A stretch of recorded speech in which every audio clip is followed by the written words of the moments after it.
ইরানের সর্বোচ্চ নেতা আয়াতুল্লাহ আলী খামেনির মেয়ে জামাতা ও নাতি বিমান হামলায় নিহত হয়েছেন। রোববার 1 মার্চ ইরানি সংবাদ মাধ্যম ফার্স সংবাদ সংস্থার বরাতে আল জাজিরার প্রতিবেদনে এ তথ্য জানানো হয়। ইরানের সর্বোচ্চ নেতা আয়াতুল্লাহ আলী খামেনি মারা গেছেন। মার্কিন প্রেসিডেন্ট ডোনাল্ড ট্রাম্পের এই দাবির পর এ খবর জানা গেল।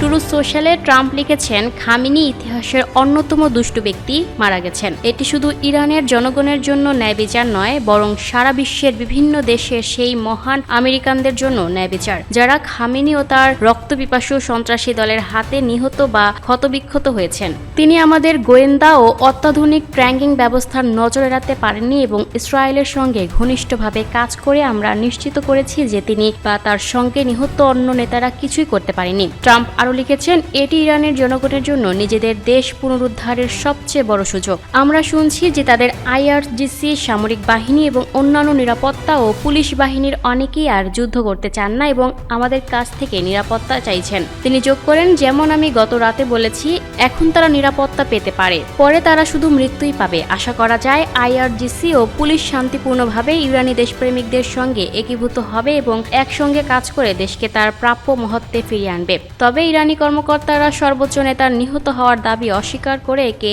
মনস্তাত্ত্বিক যুদ্ধ অভিহিত করেন। Lucky Akhtar, People Voice Television, Dhaka.